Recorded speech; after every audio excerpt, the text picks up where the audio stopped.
jumps in the way of things. Welcome to tomorrow's Police Officer 10 at 10. And I want to let you know right up front, I'm going to be doing a slight change to the format of these videos. The way it's going to work is this. We do 10 minutes. And in the first 10 minutes of this video, I'm going to give you all the summaries, all the bullet points, everything that is the essence of what I'm going to cover. Then I'm going to take each of the three topics and dive into them a little bit deeper.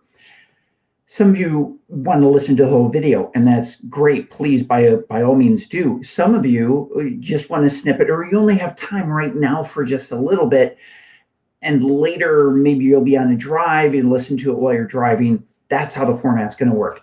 In the 10 minutes, you get everything that you have to know, and then we'll dive deeper into the subjects as the video continues, and I'll let you know when that 10 minutes is up.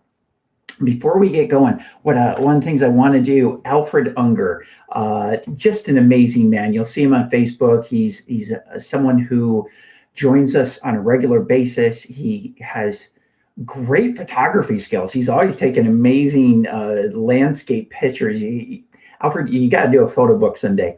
But I just wanted to thank you because you really took into account something that I said at the end of yesterday's video. And that was about fear and anger and gratitude. So fear and anger, they're roommates. And anger comes out of fear. So anytime somebody's angry, underlying that, 99.99% of the time, there's a fear that's causing that anger. Now, figuring out what that fear is, sometimes you're able to do that pretty quickly if you know the person. If you don't know the person, that's when showing that empathy really comes in handy. But what I was specifically talking about in yesterday's video was that fear and anger and gratitude are at opposite ends of the spectrum, and they live across the street from each other. And Alfred, I absolutely loved your statement that gratitude has a much nicer house. And it does. So I'll be talking about your amygdala hijacks and fear and anger and gratitude and how we can use these emotions to control our own emotions. One of the core teachings that we do at Tomorrow's Police Officer. But for today, I'm going to be talking about three things. DC protests. We're going to continue on this subject. We're going to talk first about what are some of the developments, what's happened since January 6th. The second thing is, I mentioned this at the beginning of the video yesterday and didn't have a chance to dive into it, which is people who are comparing the protests over the summer resulting out of the George Floyd incident, where it was primarily Black Lives Matter. So they've been termed Black Lives Matter protests. Though I really don't think that's fair. We'll dive into that subject a little bit in this video. But people that are comparing those protests and what happened on January 6th as a MAGA protest, or MAGA supporters, or Trump supporters, whatever terminology you want to use, I'm going to use just for ease of communication. There's a lot more goes into it, but just for ease of communication for this video, BLM and MAGA as large generalities. And please know, don't tear me up in the comments going, oh, there's more to it than this, and you're not acknowledging that. I want to acknowledge it right up front. There's a lot more to it than just BLM or just MAGA. Now, the third thing is, when you look at a video, what should you do? How does an investigator approach looking at a video? And what do I recommend that you do, which is follow the investigative approach. When we look at a video, are we seeing everything that we need to see? What questions do we need to ask? We kind of touched on that yesterday. However, I want to take a deeper dive into that subject because it's so important, and that is only going to increase over the coming years as we get more and more body cam footage from officers and more security footage. There's just a lot more cameras out there. We'll dive into that. That'll be the third thing that we go into. So the first 10 minutes, what's happened? A couple of key things. There's been a lot of people who have, there's been people that have been killed. a lady from here in San Diego. In fact, we have a connection with her. That's a tough one. Anytime that there's a close connection like that, and there's been a death, that's always tough. And I totally support the family, the grieving process that they're going through, and I truly hope that people are offering them the privacy that they deserve right now. The family wasn't in Washington. There's a lot of questions that they have right now, and we want to respect them going through the grieving and mourning process. That's only right. So I hope that people are doing that. And if you're part of anybody's group that has not been, please change your behavior, because they need their time to get all this stuff that happens after a death in the family. The other thing is people have lost their jobs, their careers. The chief of the DC Capitol Police has resigned. The sergeant at arms, which is in essence the chief of police for the Senate and the chief of police for the House of Representatives. So sergeant of arms are positions within both of those bodies. Both of those men have resigned also. And anything that they do moving forward is going to be affected greatly. Now, why did they resign? Well, there was errors that were made. And I spent 9 years in the Navy. I was on submarines in the Navy. And I remember how a captain of a ship, if something went wrong on that ship, then the captain was the one who got in trouble. The captain was responsible for everything that happened on the ship. A cook could make a mistake and start a fire. The captain's responsible. A sonarman, which is what I was as a sonar technician. And the crazy thing is, at 20 years old, I was a sonar supervisor, and I was in charge of the sonarmen that were on duty. And what was fascinating to me, it's fascinating still to me, is this, that you can take a 20-year-old and put them in charge, be the eyes and the ears for a multi-billion-dollar submarine, a naval warship during the Cold War, carrying nuclear weapons. I was on the type of submarine that carried ballistic, it was ICBMs, intercontinental ballistic missiles. And we're going to have a 20-year-old be in charge of what's outside that ship. And is it okay to come up to periscope depth? Is it okay to surface the ship? Are you going to run into anything when you're coming up essentially blind except for what you can hear? So if I made a mistake, a 20-year-old, relatively new in the military, at that point I'd been in 3 years. I came in at 17 years old, and a month after my 17th birthday. If I make a mistake, the captain is the one responsible for it. And that's ultimately why the chief of those organizations, chief of DC Capitol Police, sergeant at arms for the House, sergeant at arms for the Senate, resigned. There were errors that were made, and ultimately it falls on their shoulders. The second thing, BLM versus MAGA.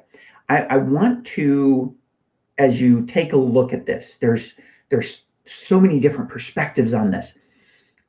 One is looting a store, a liquor store, a Target, a Best Buy. Pick the brick and mortar store that got looted, Nike shoe stores.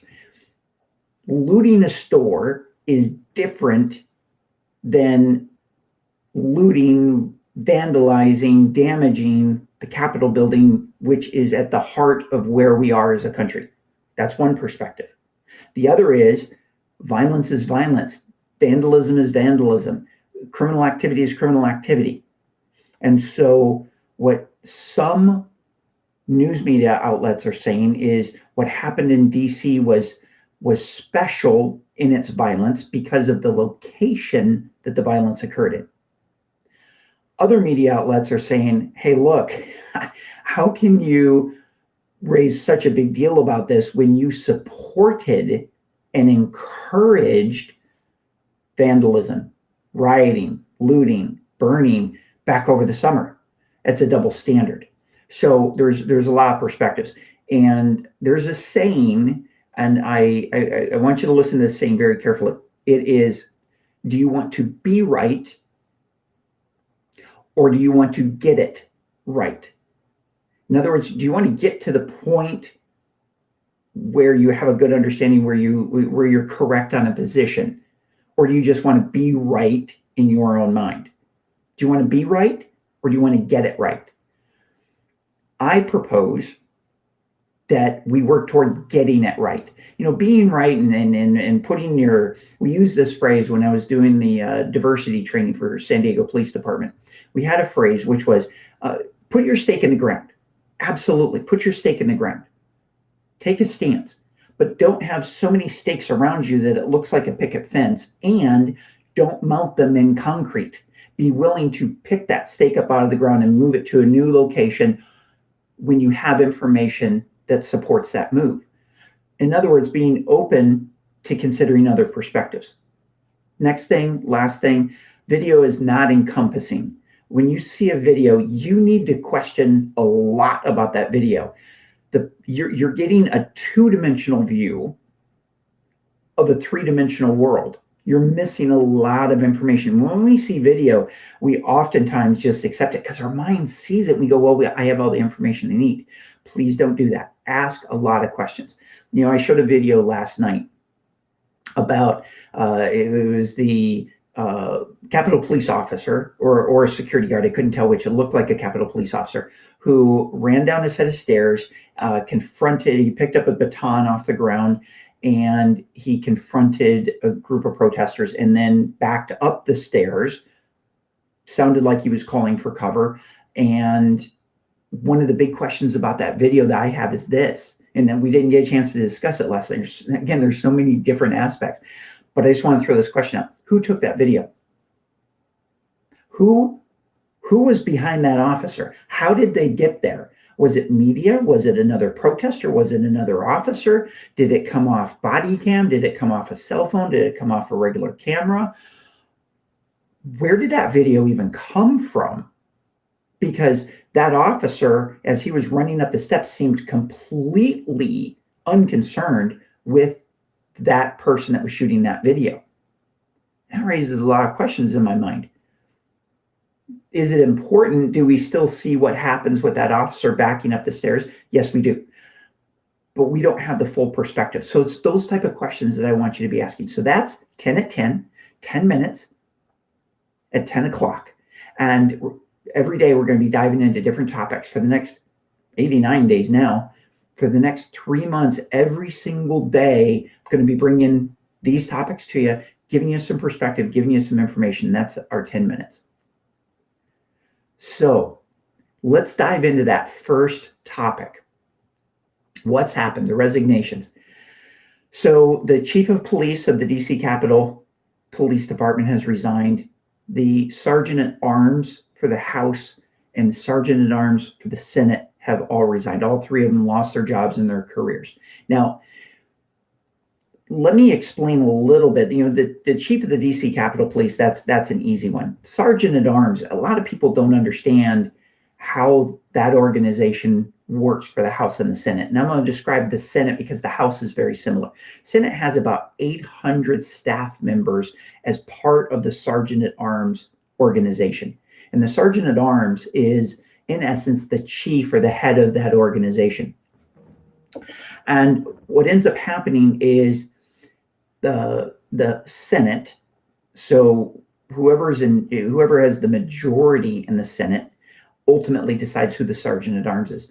That for that Senate term, the sergeant at arms is elected. It's an elected position, almost like your county sheriff would be elected. And then the House of Representatives does the same thing. So in this last session of Congress, the Senate, the Republicans elected the sergeant at arms, And in the House, because the Democrats were in control, they elected the sergeant at arms. So it's not a bipartisan, of course everybody votes, but ultimately whoever has the controlling amount of votes gets to decide who the sergeant at arms is. So what did they do? Well, they're responsible for, and this is the big one that we're focusing on for January 6th, they focus on the security. My thesaurus broke there for a second. They focus on the security for the Capitol building. So the sergeant at arms for the Senate and the House and the DC Capitol Police Chief, they're all going to be working together toward this end goal of security. Now, the sergeant at arms, they have a lot of other duties, and that's why they have, the Senate as an example, about 800 people on staff. They have a lot of responsibilities. For example, if you see a laptop that's issued to a senator, that comes from the sergeant at arms office. So they've got property, logistics, they've got ceremonial duties, carrying gavels and making sure that there's a quorum in order to take a vote, a minimum number of people present to be able to conduct the legislative duties. So they have a wide range of things to take care of.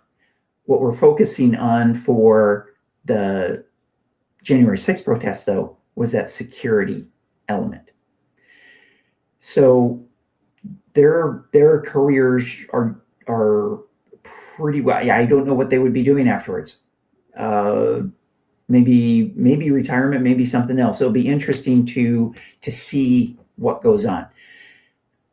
Among other things, obviously, there are people who are calling for Trump to resign. There are calling for impeachment. There's 9 days left. I don't know what good an impeachment would do other than two things. One, it would be ceremonial to be able to say he was impeached a second time. And at the same time, nothing's going to come out of it. So what do? We end up wasting a lot of time and money, my opinion. We waste a lot of time and money on something that's ceremonial. You want to make a point he was impeached again, great. There's a lot of stuff that can get taken care of in 9 days. Let's talk about getting the stimulus package passed, getting that through, rather than focusing on something that has nothing more than a political outcome to it. It's all a political outcome, I guess. So, all right, let's talk about a bigger topic now. So that's what's happened since January 6th update. Let's now talk about the protests. And this is a big, big topic. I'm going to group, again, it's just for the ability to put a name to a category. Black Lives Matter protests in the summer of 2020, following the George Floyd incident. Next is January 6th, the MAGA protests, Make America Great Again, Trump supporter protests. I'm just going to call them the MAGA, or call it the MAGA protest. There are a lot of different perspectives on how the media reported and the things that were said about the MAGA protests and the Black Lives Matter protests. Now, generally speaking, when you look at media outlets, it's very well accepted. And if you have a different comment, please put something in the box below and tell me, share it with me, share it with the rest of us. If I'm off base here, if you think I'm on base, please let me know. Generally speaking, my understanding and my point of view on it is CNN, MSNBC. Who am I missing here? We'll roll with that. Tend to be the media outlets that are more liberal. They're more left leaning. Fox News tends to be conservative, right leaning. So you get one perspective when you tune into CNN, and you get a completely different perspective when you tune into Fox. If you listen to a regular news commentator on CNN and you listen to the things that they say and the quotes that they use, let's take Trump as an example. the quotes that they use from Trump and the tweets that Trump sends out, and which ones they pick to highlight, they're going to be totally different than the ones from Fox. So generally speaking, CNN, MSNBC supported the Black Lives Matter movement and the protests that happened. They called them protests. They didn't call them riots. Tune into Fox, they're riots. Completely different perspective, a different take on it. If you were to tune into MSNBC, you would see people marching peacefully through the streets and shouting and carrying signs and carrying banners. Fox News would show Molotov cocktails being thrown. Then, when there was the 17-year-old, I believe it was in Kenosha, Wisconsin, that was involved in the shooting, because he was considered to be a Trump supporter, what ended up happening was CNN and MSNBC focused on him and how wrong it was that he shot his gun. They came with a gun. He was 17 years old with a gun. And Fox News was saying, wait a second, he fired his gun because he was being attacked. It was in self-defense. He fired his gun, or he brought a gun because he feared for his safety.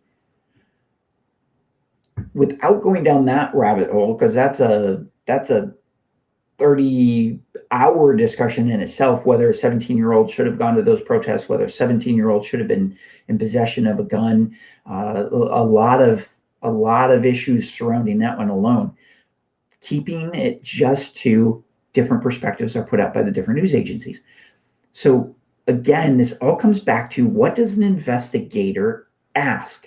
How does an investigator dive in and find out the facts? Well, one thing you can do is not listen to only one news station. If I can remember that Diane's aunt, totally sweet lady, she loved Bill O'Reilly, wanted to marry him. If she could have married Bill O'Reilly, she would have been totally happy. And that's the primary source for her information, was Bill O'Reilly at the time. Now, here's the thing. If that's all you listen to, that's all the information that you take in, then you only have one perspective. Now, the flip side of that is, and the problem is, if you don't believe the information from other news outlets, why waste your time listening to them? Now, I'll say this. I know as a law enforcement officer, there were times that I would be at a scene that the press was covering. I'd get home, turn on the news. Sometimes I even gave the interview. And I told the reporter exactly what happened. And yet the news story is completely different that I'm watching. I'm like, wait a second, you were there. I talked to you. I gave you the interview. And the news report's completely different. And that happened multiple times. And so you start to get a little bit jaded and you think, well, you know what? They can't get anything right. There we go into the absolutes. Always, never, anything, ever. When you start going into absolutes, you start to get into problems. When you start to make up your mind too soon, you start to get into a dangerous area. So, are we treating the BLM protests and the MAGA protests with a double standard? The first part of this, in the 10 at 10 portion, I talked about a quote, and it's an absolutely perfect quote for this discussion. Do you want to be right, or do you want to get it right? Do you want to be right, or do you want to get it right? If you just want to be right, pick a stance, shove your stake into the ground, dump a 5-pound or 25-pound or 50-pound bag of cement around it, and you're good to go. You can be right. If you want to get it right, that's when you got to be willing to move that stake around. You know, I'm not saying you have to move it an acre. I'm saying be willing to move it a little bit. Be willing to. I'm not saying you have to. I'm not saying you can't have a stance and stick to it and defend it. By all means, absolutely yes. I love people who let you know where they're coming from, because you don't have to guess about that. Now, I want to say this. There's a couple of comments. Scott McIntyre, how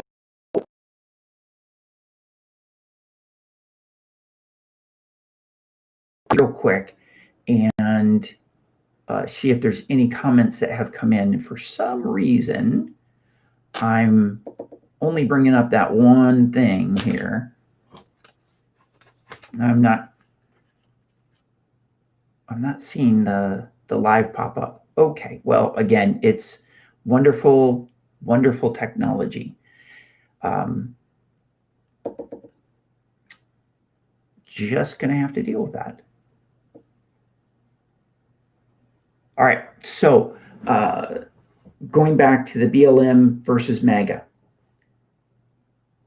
Looting a Target store and vandalizing the Capitol is one perspective where people are saying those are two totally different things. They're on a different level.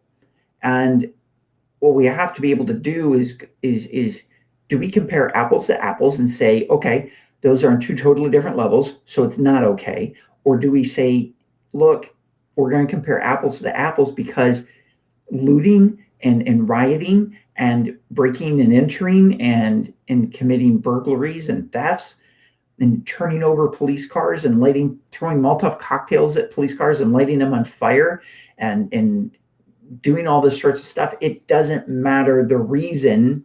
It's illegal. And it shouldn't be supported by the media in any way, shape, or form.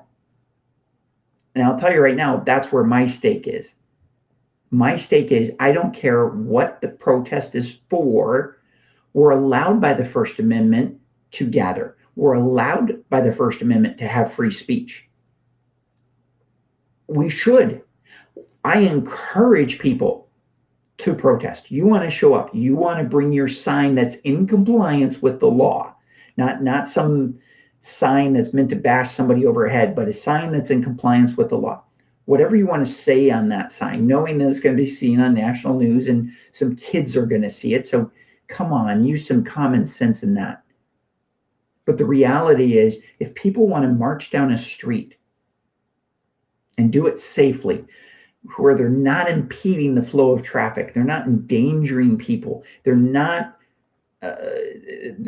screwing up other people's days. They want to make their stance known. I'm all in favor for that. And during my time as a police officer, as a relatively new police officer, when the Rodney King riots were going on, and we had a lot of protests down here in San Diego, all of those protests were peaceful here in San Diego. I'll talk about that in just a moment.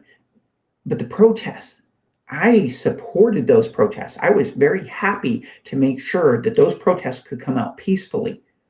No problem with that. What I have a problem with is what happened at our police storefront on Imperial Avenue when somebody threw a Molotov cocktail at the police storefront and caught the building on fire. Because it wasn't just the police storefront standalone in that building. There was other damage to other parts of that building. And that's not okay, regardless, even if it was a standalone building. You don't throw a Molotov cocktail at a building, even though you don't like the police, even though you don't like AT&T, you don't blow up the building like what happened in Nashville. Now, what's the interesting point that I alluded to a second ago was this. The riots lasted 5 days in Los Angeles, and there was billions of dollars in property damage. There was, I think, something along the lines of 43 people killed, high death toll, high economic toll, people that were scared and people that were hurt. Reginald Denny, not one of the people that were killed, for his life forever altered because of the brain damage that occurred when he was beaten. There's no reason for that. Now, down here in San Diego, we had a lot of protests, but we didn't have violence other than that one incident where the Molotov cocktail was thrown. And why 90 miles away did Los Angeles burn? Why did people get killed? And here in San Diego, we had one incident. And that has to do with one key thing. And it's this. The law enforcement here in San Diego PD's relationship with the community was completely different than LAPD's relationship with the community. And I know that because of being an officer at the time, and also being involved in the diversity training that was going on with San Diego PD at the time and that followed on later. Our relationship with the community a few years prior to that wasn't good. In fact, during an incident where a police officer was killed and another was hurt so badly it ended his law enforcement career, the Sagan Penn incident, that suspect, Sagan Penn, ultimately got away with murder. He got away with killing that police officer in attempting to kill a police ride-along. He shot her in the chest. Our relationship with the community was not good at that time. And the jury found that excessive force was used, and that was a defense. So a very unique defense, very unique court case. But the point is, the San Diego PD set out to repair the relationship with the community. And by the time the Rodney King riots rolled around in Los Angeles, we didn't have riots here in San Diego. We had protests, two totally different ends of the spectrum. Again, relationship with the community was damaged. San Diego PD took steps to repair it. My contention is this, and it's a really important point for what we do at Tomorrow's Police Officer. The relationship with the community, but the trust between the police, law enforcement, and the community across our nation has been damaged. The trust has been broken with many people. Now, in any relationship, somebody has to, when a relationship's been damaged, if you're in a committed relationship and one of the people in the relationship is unfaithful, you have the agreement that you're going to be monogamous, and one of you is unfaithful, or one of you does something, lies to the other, breaks a trust. Either one of those is a trust break. In order for that relationship to survive, somebody is going to have to step forward to repair that relationship. Somebody's going to have to take the first step. Somebody's going to have to be vulnerable enough to be able and willing to repair that relationship. Now, the reality is this: the community is not going to be the one to step up and attempt to repair the relationship with law enforcement. It's not their responsibility. It's law enforcement's responsibility. We're the ones that drive around with painted on the side of our car with decals to protect and serve, or to serve and protect in some towns. Doesn't matter whether you're serving, protecting, and serving. That makes it our responsibility as law enforcement to do what I call trust-based policing. Trust-based policing is this: one simple KPI, key performance indicator, a metric, a standard, whatever you want to call it. Trust-based policing has one metric. Did you do everything in your power as a law enforcement officer? Did you, when you come into contact with a citizen, that when that contact was over, did you do everything in your power during that time you were together to have that person trust law enforcement more than when you first met them? Or you first encountered them for somebody that you know and you're seeing the same people over and over again. Every single time that you are in contact with a citizen as a law enforcement officer under the concept of trust-based policing, it's simple. What can I do as a cop to have this person trust me and therefore trust law enforcement more? Now, is everybody going to, who doesn't trust law enforcement, turn around and immediately go, oh, I love cops now because of one encounter? No, not going to happen. It's not human nature. It could, but it's not going to.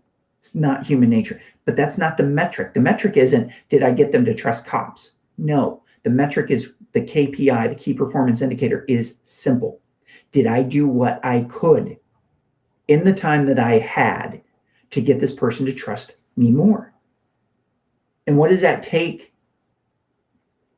I'll do another video on that, because I don't have time tonight. Nobody has enough time to do that in one short video. What I'm going to tell you right now is this. In the few minutes that we have left, it begins, one thing that you can do is show empathy. One the second thing that you can do is attempt to develop rapport with them. And the cool thing is empathy gets you rapport. It's a foundational aspect of rapport. And rapport is simply being able to communicate with that person. Communicate, not just talk to them, but talk with them.